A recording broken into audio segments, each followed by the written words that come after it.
Halo teman-teman, sembari kita menunggu Wukong Season 4 rilis, kali ini saya akan membahas sebuah serial Donghua mengenai seorang anak jenius dalam seni bela diri. Tanpa berlama-lama langsung saja ke ceritanya. Adegan pertama diperlihatkan seekor rubah putih yang tengah berlari menghindari kejaran para pasukan yang mengincar batu pusaka yang ia bawa. Namun karena sudah terkepung, rubah tersebut memutuskan untuk meledakkan dirinya sendiri. Scene beralih ke sebuah rumah yang memperlihatkan seorang pria bernama Li Xiaowu yang tengah mabuk-mabukan. Hal ini karena pada 6 tahun yang lalu ia gagal mengalahkan petarung dari klan lain dalam sebuah turnamen antar klan yang membuatnya depresi selama bertahun-tahun. Putranya yang masih kecil bernama Lindong berlari keluar sembari mengingat masa lalu dari sang ayah pada 6 tahun silam. Pada waktu itu, ayahnya bertanding di final turnamen melawan Ling Langtian, seorang petarung yang terkenal sangat kuat dari klannya. Namun ayahnya yang memikul harapan besar sayangnya bisa dikalahkan hanya dengan sekali serangan saja.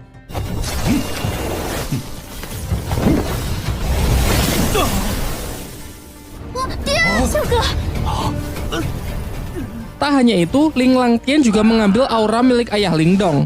Singkat cerita, beberapa tahun pun telah berlalu dan Lindong kini telah tumbuh remaja. Pada suatu ketika, ia terlibat perkelahian dengan sepupunya yang bernama Ling San bersama teman-temannya yang membuat ia terperosok ke dalam jurang. Dirinya yang sudah terbaring lemas secara kebetulan darahnya menetesi sebuah batu pusaka peninggalan rubah di awal film, membuat batu itu hancur dan ia pun terjatuh. Di dalam gelapnya tempat itu, batu tersebut memancarkan cahaya keemasan yang membuatnya terbangun. Namun saat tersadar ia merasa heran dengan tanda bercahaya yang muncul di telapak tangannya serta luka-lukanya yang sudah sembuh. Saat ia pulang, adiknya yang bernama Qing Tan datang untuk mengajaknya bermain karena tak bisa tidur. Seusai bermain, ia juga langsung pergi. Saat Lindong terlelap tidur, kejadian aneh pun terjadi kembali. Ia bermimpi berada di sebuah dimensi biru gelap yang banyak terdapat pohon bambu. Saat ia masih kebingungan, tiba-tiba ia diserang sosok misterius yang perawakannya sangat mirip dengannya. Pertarungan pun tak terhindarkan, yang memperlihatkan kekuatan mereka benar-benar seimbang.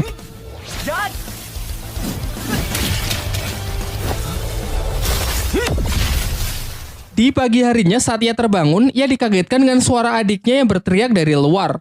Ternyata kelompok Ling San datang dan mengganggu Qing Tan untuk merebut rumput obat yang ia bawa. Lindong yang bergegas datang mencoba melindungi adiknya dari anak-anak berandalan tersebut.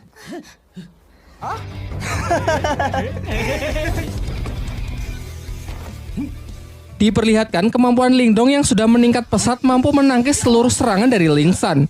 Hingga ia akhirnya menyadari bahwa ia telah mengaktifkan teknik rahasia yang bernama tinju 7 suara.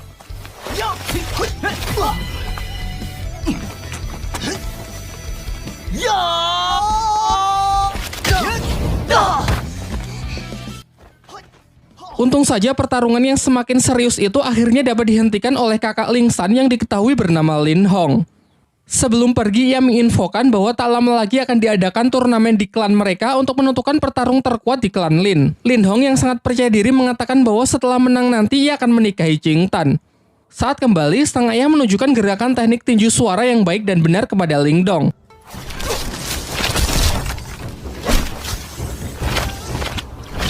Ia pun berjanji akan melatih Lindong menggunakan berbagai teknik lainnya guna mempersiapkan diri untuk mengikuti turnamen.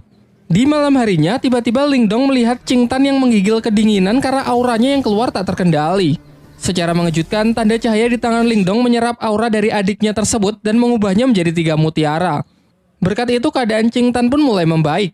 Dan sebagai hadiah, Lindong memberikan mutiara tersebut kepada adiknya dengan syarat kejadian ini harus dirahasiakan, termasuk dari kedua orang tuanya.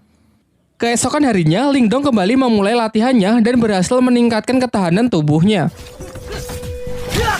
Selain itu, kini secara sadar ia bisa memasuki dimensi rubah dan tempat itu ia jadikan sebagai tempat latihan.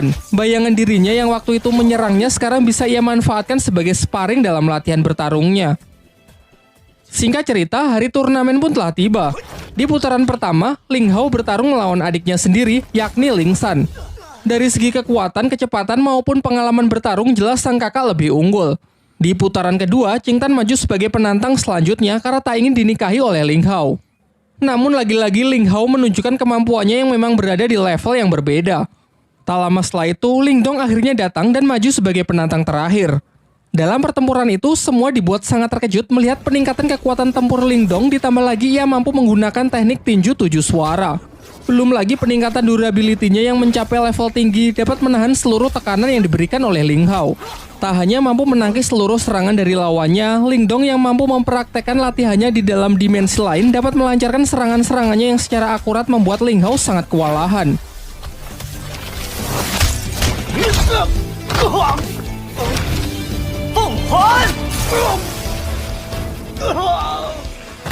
Dengan kemenangannya ini, Lingdong lah yang keluar sebagai juara dan dinobatkan sebagai petarung terkuat di generasinya. Setelah turnamen berakhir, kakek Lingdong selaku ketua klan Lin menjelaskan kepada kedua putranya bahwa dua klan tetangga, yakni klan Lei dan klan Xin akan bergabung melalui pernikahan anak-anak mereka. Hal ini lantas membuat kedua klan tersebut kini menjadi beraliansi. Kemudian ia juga memberitahukan mengenai turnamen antar klan berikutnya, yaitu perburuan hewan langka yang masih dirahasiakan. Pembicaraan pun ditutup dengan sang ketua klan yang menyuruh agar anak mereka berlatih lebih keras lagi demi mempersiapkan turnamen selanjutnya. Sementara itu, ketua klan Lei juga mempersiapkan putranya yang bernama Lily untuk mengikuti turnamen antar klan tersebut. Kekuatan dari Lily ini sangat dibanggakan oleh sang ayah karena ia telah menguasai ketahanan tubuh level atas yang siap mengalahkan petarung-petarung dari klan Lin. Singkat cerita, turnamen antar klan pun digelar. Di sini ayah Lingdong memberitahu putranya bahwa pertandingan kali ini adalah perburuan hewan langka, dan Lingdong diharuskan menaklukkan hewan langka yakni singa api yang terkenal sangat buas. Namun aturannya tak perlu sampai menangkapnya, karena Lingdong hanya perlu mengambil sisik yang berada di ujung ekor hewan tersebut agar bisa menyelesaikan pertandingan kali ini. Diperlihatkan semua peserta pun telah berkumpul, termasuk putra dari tuan rumah yakni bernama Wu Yun. Di awal-awal saja ketegangan sudah terjadi di antara para peserta karena Lily yang terlalu menyombongkan dirinya. Singkatnya, aturan pun dibacakan di mana mereka harus mendapatkan sisik singa api agar bisa memenangkan pertandingan, dan dilarang keras untuk berusaha saling membunuh satu sama lain. Ketika Lingdong bersama adiknya berusaha menemukan singa api, ternyata Lily bersama timnya berhasil menemukannya terlebih dahulu. Namun mereka terlihat kesulitan menaklukkan hewan buas tersebut. Sementara itu, dari kejauhan, Lingdong hanya mengamati mereka dan menunggu kesempatan yang tepat untuk bertindak. Sampai muncullah dari belakang tim Wu Yun yang menawarkan kerjasama. Wu Yun berencana menyerang si singa api saat hewan itu sudah kehabisan tenaga akibat pertarungannya melawan tim Lily. Merasa hal ini cukup menguntungkan, Lingdong pun sepakat dengan rencananya dan bersedia menjalankan kerjasama tersebut. Setelah menunggu momen yang tepat, mereka pun bersama-sama menyerang tim Lily. Lingdong menyuruh Wu Yun untuk fokus kepada si singa api, sementara ialah yang akan menghadapi Lily.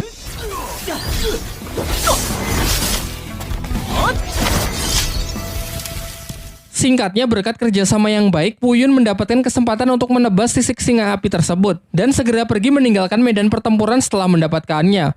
Sayangnya Wu Yun yang terlalu senang akhirnya lengah dan masuk ke dalam jebakan Lily yang sebenarnya sudah disiapkan untuk menangkap si singa api. Saat Lingdong menyusul, ia terlambat karena Lily sudah mengambil sisik singanya dan dengan kejam menendang Wu Yun hingga terperosok ke dalam sarang si singa api. Lingdong yang memiliki jiwa setia kawan mengabaikan sisik singa itu dan segera menyusul Wu Yun untuk mencoba menyelamatkannya. Sedangkan Lily bersama timnya telah kembali dan dengan bangga menunjukkan sisik singa api yang telah ia dapatkan. Ia juga menceritakan bahwa Wu Yun dan Lingdong mungkin tak akan kembali karena sudah mati akibat kecerobohannya terpeleset jatuh ke dalam sarang si singa api. Akan tetapi di tengah ketegangan itu, secara mengejutkan Lingdong dan Wu Yun ternyata berhasil kembali dengan selamat. Tetapi Lily tetap yakin kalau ialah pemenangnya karena telah membawa sisik si singa api. Di sini semuanya dibuat kembali terkejut melihat Lingdong dan Wu Yun yang justru membawa dua anak singa api. Kemudian Lingdong menceritakan mengenai kejadian yang sesungguhnya mengenai Lily yang sudah melanggar aturan dengan berusaha membunuhnya. Tapi setelah masuk ke dalam sarang singa api, di sana mereka malah menemukan dua anak singa api yang terlantar karena induknya mati setelah sisiknya diambil. Karena merasa kasihan, akhirnya mereka pun sepakat membawa dua hewan tersebut. Kini telah diputuskan bahwa ketiganya berhasil menyelesaikan pertandingan ini dengan baik. Namun tetap saja hanya akan dipilih satu pemenang di mana mereka diharuskan bertarung untuk menentukan siapa yang terkuat dan layak mendapatkan gelar Raja Pemburu. Akan tetapi ketua dari klan Lei yang sangat menginginkan bayi singa api yang merupakan hewan sangat langka, ia pun mengusulkan untuk membuat taruhan dengan pertarungan anak-anak mereka. Kesepakatannya, jika ketua Lei menang maka bayi singa Lingdong akan menjadi miliknya, dan jika ia kalah, ia bersedia menyerahkan pabrik kayu milik klannya. Pernyataannya ini sontak membuat semuanya sangat terkejut karena pabrik kayu adalah aset yang sangat berharga milik klan Lei dan ia mau bertaruh demi bayi singa tersebut. Sempat terjadi kekhawatiran karena kepercayaan diri dari ketua Lei ini bukan tanpa alasan. Putranya tersebut memanglah terkenal memiliki kemampuan di atas rata-rata dari anak-anak lain. Namun Lindong menepis kekhawatiran itu dan siap menerima tantangan yang dilemparkan. Singkat cerita, pertarungan mereka pun dimulai. Di awal, Lily dengan bangga menunjukkan kalau dirinya telah mencapai kekuatan tingkat Yuan duniawi. Namun Lindong juga menunjukkan level yang sama dengan Lily yang membuat semuanya sangat terkejut. Terungkap bahwa ternyata kemarin sebelum berangkat turnamen, sang ayah memberi Lindong Mutiara Yin, yaitu semacam pil penambah aura. Diperlihatkan dalam pertarungan itu mereka pun saling menyerang dan menangkis. Mungkin karena masih belum terbiasa dengan kekuatan barunya, Lindong nampak masih kesulitan saat mengatur pola serangannya. Akan tetapi lambat laun ia berhasil mengendalikannya semakin baik untuk bisa mengimbangi Lily. Sampai ketika Lily menambah kecepatannya, barulah terlihat kembali Lindong yang dibuat kewalahan. Dengan peningkatan kekuatan yang signifikan serta teknik rahasia petir dari klannya yang tergolong tingkat atas, Lily terus melakukan pressing membuat lawannya hanya bisa bertahan. Lindong yang masih belum menyerah mencoba menyelaraskan kedua tangannya untuk menangkis dan menyerang, yang nampaknya lumayan efektif. Sedangkan Lily yang sudah terlampau kesal berniat mengakhiri pertarungan dengan sebuah teknik serangan super kuat yang mematikan. Bahkan ia sempat mendapatkan peringatan bahwa ini bukanlah pertarungan hidup dan mati. Merasa bahwa Lily tak akan menghentikan serangannya, Lindong pun segera merapalkan beberapa segel tangan untuk merilis teknik yang disebut gerbang ajaib demi mengatasi serangan yang mematikan tersebut. Dan benar saja, teknik yang digunakan Lindong telah ia upgrade ke level 2 sehingga tidak hanya mampu menghalau serangan dahsyat dari Lily, juga cukup kuat untuk menghempaskannya dan membuatnya tak sanggup untuk bangkit kembali. Dengan kekalahan putranya tersebut, dengan kesal dan terpaksa ketua klan Lei pun harus rela menepati janjinya untuk menyerahkan pabrik kayu miliknya. Lanjut ke bagian 2.